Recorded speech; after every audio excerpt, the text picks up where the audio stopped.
Good afternoon, ladies and gentlemen. Welcome back to the 23rd of June weekly market review, and we are into the last week of the June holidays. So, as usual, I have Gerald with me today. How are you, Gerald? Hi, Sunny. Hi, everyone who has joined us today. I think while we are now entering the second half of 2025, we are seeing some spike in volatility in the global markets. Earlier, it was a lot about the Trump tariffs, but more recently, it is a lot about the Middle East tensions. So those are the things that we hope to be sharing with all the participants today. Yes, things are getting a bit more complicated, and it hasn't really been a good week, I would say, for the past 1 week.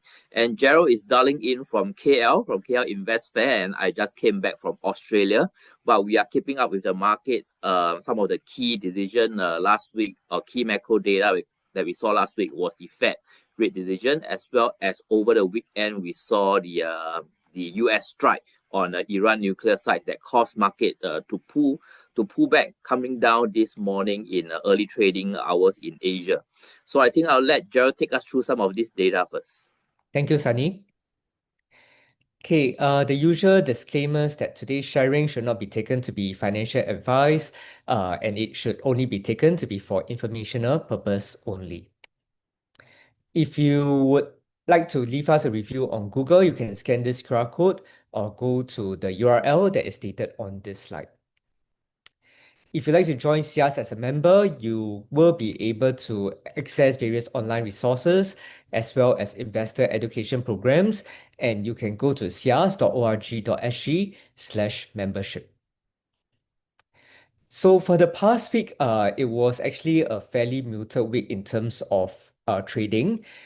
We saw the various key indices closing the week mixed, with the S&P down by about 0.2%, but the tech stocks, as represented by the Nasdaq, still managed to get a 0.2% gain.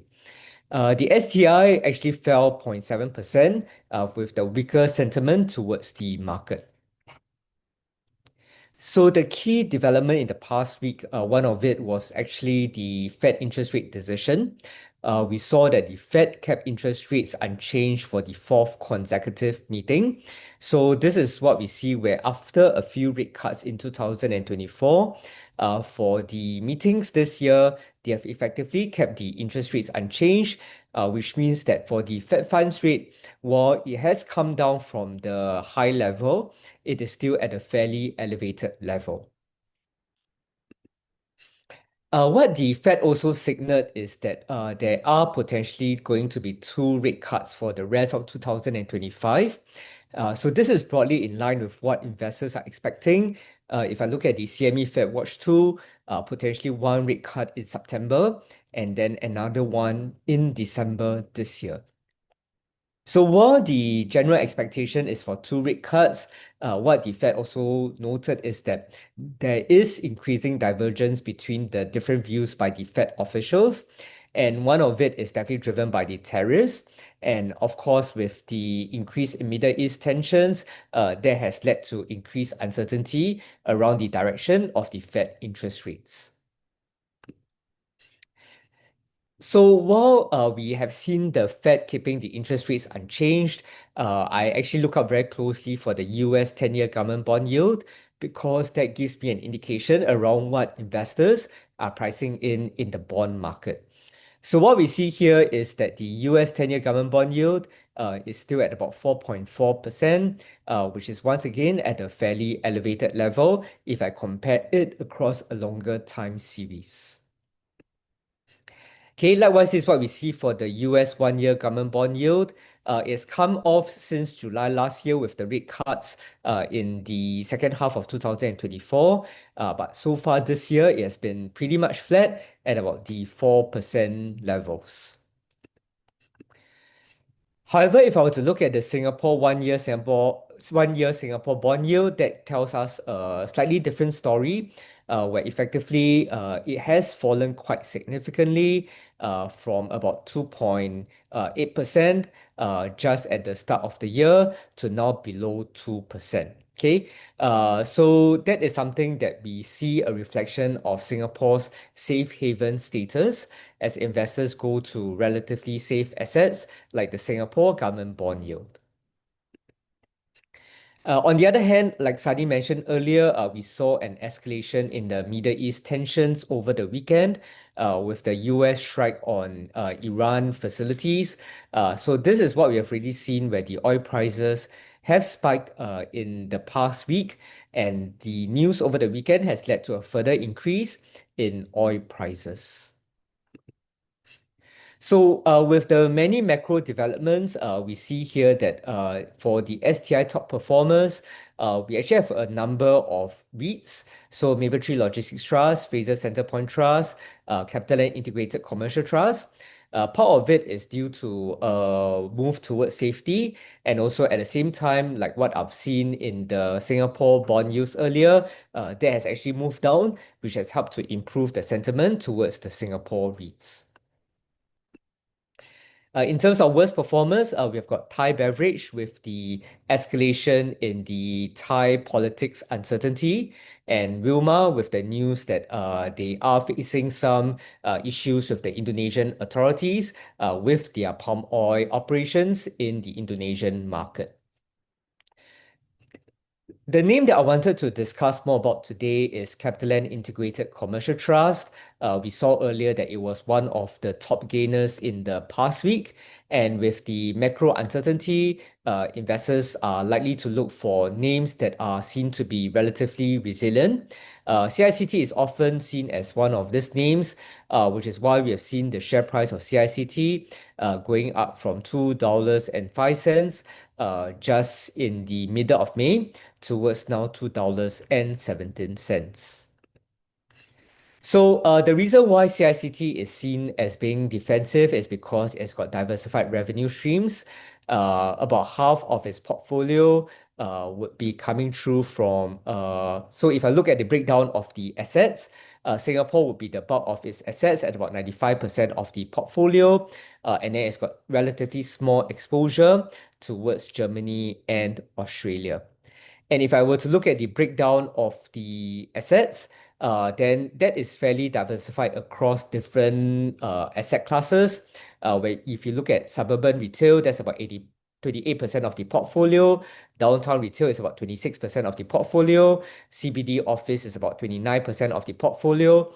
So that effectively allows the REIT to be able to get diversified revenue streams across these different asset classes. Okay, so with a market cap of about 16 billion Sing dollars, that will make CICT the largest REIT in the Singapore market, and it has got a very large portfolio value of 26 billion. So as I shared earlier, that is actually diversified across different areas. Office about 35% of its portfolio, retail about 36% of its portfolio, and integrated development about 29% of its portfolio. For investors who like REITs with a lot of Singapore exposure, that is another positive for CICT, where with the 21 assets in the Singapore market, I shared earlier that Singapore is about 95% of its entire portfolio. Okay, if I were to look at the performance, this is the performance in 2024, where we see the ability of the REIT to grow both its gross revenue as well as net property income. Okay, so gross revenue grew by about 2% year on year, and net property income grew by about 3% year on year. If I were to break it down across the various assets, what we see here is that the occupancy rate remains fairly healthy. Retail at 99% occupancy, office at 95% occupancy, and then the integrated development at close to 99% occupancy. So what this means is that for the portfolio as a whole, they managed to get a 96.4% occupancy rate as of 31st March 2025, which is little change from the occupancy rate at 31st December 2024. So while there's been a lot of concerns about the retail sector in Singapore, what we see here is that so far for the occupancy of the retail portfolio, it has remained fairly resilient at still about 99% occupancy rate. Okay, next we see the tenant sales for the retail portfolio that grew by about 3.4% year on year in the whole of FY 2024, and the shopper traffic grew by 9% in 2024. Part of this was supported by the acquisition of Ion Orchard, which also helped to boost the overall tenant sales with the 2 months of contribution by Ion Orchard. Okay, so I mentioned earlier about the resilience of its retail portfolio, and what we see here is that for rent reversions, so far they have still been able to get positive rent reversions of about 9% across its retail portfolio, and this reflected in both its suburban as well as downtown malls. Okay, if I were to look at the occupancy rate of the office assets, that is where as of 31st December 2024, it is at the 95% level. Particularly in Singapore, the occupancy rate has been very strong at 97.6%, and that has helped to support the entire portfolio occupancy rate, even though in other markets such as Germany and Australia, the occupancy rate has been slightly weaker. Okay, and what we also see for the Singapore office portfolio is that they've been able to get higher average rents. This is the average rent of CICT Singapore office portfolio, and they have been able to get a higher rent across the past 4 quarters. Okay, if I were to look at CICT's balance sheet, that continues to be very strong, aggregate leverage of 38.7%. So that is actually below 40%. And if I were to look at the interest coverage ratio, 3.2 times interest coverage ratio as of 31st March 2025. So that is again a very healthy level. The other thing that's noteworthy about CICT is that the average cost of debt has come down. As of 31st March 2025, it was at 3.4% versus 3.6% as at 31st December 2024. So earlier I shared the fall in the interest rates in Singapore. I showed the fall in the 1-year Singapore government bond yield. So in terms of the average borrowing cost of CICT, that has come down as well. Okay, on top of that, the REIT has been very active in terms of its portfolio management. If I were to look at the AEI, they are working on some improvements at IMM building in Singapore, as well as its overseas asset. So that would hopefully help to boost its distributions when these AEIs are completed. Okay, so this is what we see for the distribution per unit of CICT. In 2024, that is at 10.88 cents, which is an increase from 10.75 cents in 2023. So this is one of the few REITs that actually managed to grow its distribution per unit, despite the headwinds that were faced within the REIT sector. And if I were to look at the 10.88 cents historical distribution per unit, and looking at the closing price of CICT last Friday, that would represent a distribution yield of about 5%. Okay, if I were to look at the price to book valuation of CICT now, it is at 1.02 times price to book, which is close to its historical average. Okay, in terms of what to look out for, this is a relatively quiet week in terms of the economic data points that's coming out. As we are coming to the end of the month, we have the Singapore Savings Bonds application closing date. But apart from that, I'm sure everyone is just keeping a lookout for developments in the Middle East to see whether we will have an escalation in terms of the tensions. So with that, I'll hand over to Sunny, who will share the technical analysis.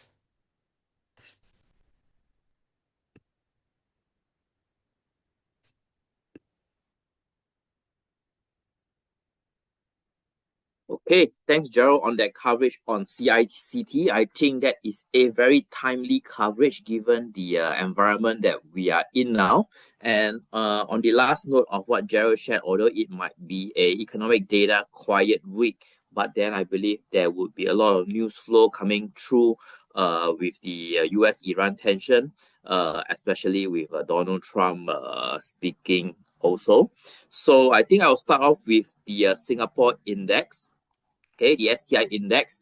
So as expected in the early week of trading, early Monday trading, we are down by about 0.5%, about the 19 or 20 points, as with all the Asian market as well, because of the increase in the geopolitical tension in the Middle East.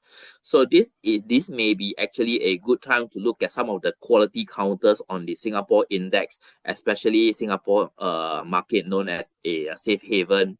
And for you investing or you focused investors, this could be a good time to get on some of the quality names, like some of the REITs, because like what Gerald shared earlier, interest rate is looking to be coming down second half of the year, and Singapore interest rate has also been coming down, yields are coming down. So that could be a boost to the Singapore REITs counters, especially the Singapore focused REITs, where there, if you look for certain of those REITs, there have been an increase in the DPU or increase in their rent reversion. That could be a good sign that those REITs are those that you should be looking at, and CICT could be one of them. So on the STI index now, we saw the retracement here, as you can see. So we have a negative week last week as well because of the Iran tension. And the last 3 trading days of last week, we can see that STI has come down quite a bit. And we have reached below the lower bound of the Bollinger Band at 3,872 points. This morning, the lowest it went to was about 3,845 points. So where's the support level coming in? We can see that on the STI index, we are now resting on top of that blue line, which is the 50 days moving average. Okay, now at the level of 3,845 points, which is where the index support is at right now.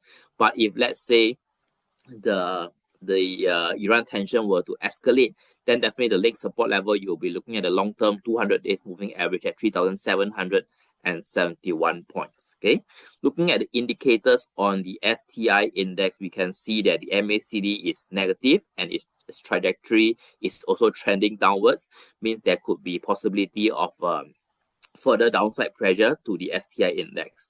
The RSI has also cut below the 50-point neutral mark. Hence, it is going towards the 30-point oversold level, now at 41 points reading. So we are 10 points away from there. So that could be a sign that, hey, it's not time to get into the STI index yet. Okay, so looking at where the index is heading right now, I think we could still foresee pullbacks in the next few days, especially with the strike on the Iran nuclear side. Just at the beginning, we don't know what is the retaliatory action that could that Iran could be doing. So that could further pull the STI downwards in the next couple of days. But that could also mean that there could be opportunities in some of the quality names like I shared earlier. Okay, next let me move to the US index first. So I will touch on the Dow Jones index, but firstly I also want to comment about the Fed rate decisions. Although the Fed did keep interest rate unchanged as expected, but then if we read into the details of their report, we do see some divergence of opinions between the Fed officials, with more officials seeing less rate cut this year. Okay, so that could mean that it's not a very clear path, because in the beginning, in the first half of this year, we were expecting the first rate cut this year to come in July. But looking at the CME Fed Watch Tool, that does not suggest that the rate cut is going to happen in July, and there will be no Fed meeting in August. So the earliest rate cut could only come in September. Okay, so apart from the divergence of the views of the Fed officials, that could delay, okay, that could signal that there could be further delay towards the first rate cut this year, and that could have a negative impact on the stock market. Okay, so on the Dow Jones index, we can see that the last 3 trading days of the US trading week, we can see that the market pulled back quite a bit, because we started off quite positively in the early part of the week, but then it came down as more news flow come through about the possibility of a US strike on Iran nuclear facilities, which caught me off guard as well. Okay, looking at the Dow Jones Index, the indicators on the Dow Jones Index is trending negative. So that means that there's further downside to come on the Dow Jones Index, and it's likely going to hit towards the lower bound of the Bollinger Band and the 50 days moving average, now around the 41,600 or the 41,500 level. So at that level, we could see technical traders come in to support the Dow Jones Index. So if you're looking at getting into the 30 stock index, then it could better wait for a time later towards the part of the week to reassess whether it comes to this support level before we get on the Dow Jones Index. The RSI indicator for the Dow Jones Index is at a 50-point neutral mark. It is also expected to breach below the 50-point neutral mark once the US market wakes up tonight and start trading. So likely we would have to wait for the Dow Jones Index on the RSI to hit into the oversold level before we consider to take any action on the Dow Jones Index to accumulate further. Okay, this is the same behavior that we saw somewhere in the early part of April, okay, where the Dow Jones Index slipped below the 30-point oversold mark, and then there could be the opportunities that we are waiting for to get back on the Dow Jones Index. Next, on the S&P 500, so S&P 500 will definitely be more impacted by the Iran tension, given the broader index. So just to give you some context about how this Iran tension, Iran conflict is impacting the global markets. Iran is the third largest OPEC producing nation, providing 20% of the oil supply. So that is the worry, because if let's say they were to block the Strait of Hormuz, then 20% of the global supply will be impacted. That will cause a spike of the oil price, now closing towards the $80 level. And if that happens, it could push it towards the 100-point level, and that could be another source of another spark to sort of cause the inflation rate to spike again, on top of the US tariff that we are worrying about now. It hasn't shown any sign of impacting the inflation rate yet. So all this complexity would also explain why the Fed officials now see that they may not be able to cut rates so soon, because there are still the US tariff and the oil price issue that will impact cost of goods and inflation rate into the second half of the year. So hence, markets are reacting negatively now to these issues that we are worrying about. So on the S&P 500, we can see that it is supporting on the 220 days moving average at 5957. Last Friday closing was 5967. The next support level we are looking at would definitely be the red line, the long-term moving average, which is the 200 days at 5,814 points. And this is finding convergence with the lower bound of the Bollinger Band, as well as the 100 days moving average as well. So this would be a very strong support level for the S&P 500 index. And if that happens, it could also find another bottom somewhere over here. Okay, just let me indicate that with an arrow over here. Okay, with the low on 23rd May as well. And if we have a rebound around the 5,800 level, this could become a double bottom formation, which could be a signal that, hey, this could, that a lot of technical traders, be it whether you are using the moving average, the Bollinger Band, or even a chart pattern of a double bottom kind of signal, to get back into the S&P 500 index. Okay, so MACD negative, so we still expect S&P 500 to come down in the next few days. RSI has come down from the high of 66 points, 67 points last week, to what we see today at last Friday at 55 points, and with the US opening tonight, I believe it will reach the 50-point mark, the 50-point neutral mark, and that means that a S&P 500 is likely to come down in the next few days or the 1 week ahead. Lastly, let me move to the tech-heavy Nasdaq Composite Index, which was able to eke out a weekly gain last week. But then you can see on Friday, that drop on Friday of about 0.5% shows that a market is still very worried, and then resting on the 20 days moving average as well. Okay, so on the Nasdaq, given that it's the most volatile index, you can see that the support levels of the long-term moving average at 18,594 points for the 200 days, the low bound of the Bollinger Band at 18,851 points. These are some of the key levels that we are looking at for the Nasdaq Composite Index for it to rebound. But given that it's the most volatile index, I would say that investors should exercise more cautious and use the 50 days moving average, which is trending up right now at 18,336 points as the key support level for the Nasdaq Composite Index if you are looking at accumulating the tech-heavy index. MACD negative, so it's likely going to trend down this week, and then RSI is also sliding down from a high of about 66 point last week to now we see at 57. So hopefully if let's say there is a pullback towards in the US indices, whether it's the S&P or the Nasdaq, towards the lower bound or the 200 days moving average, RSI could find some support on the 50-point neutral mark, and hence that could stabilize the index for it to arrest the fall caused by the Middle East tension. Okay, so these are the key points that I have. Anything else to add, Gerald? The Singapore market, I think some of the oil counters are also moving upwards because of the tension and the flight to safety. We are looking at some of the risks coming back. On top of that, the interest rate coming down. So that is a good sign that Singapore safe haven market could be something that we should focus on given the geopolitical tension that we are seeing now. Yes, agree totally with you, Sunny. So I think we'll continue to keep a lookout for the developments in the Middle East, given that things are very fluid there. And then at the same time, look out for some of the safe haven stocks as well as assets to see whether they can provide some hiding place for investors amongst this volatility.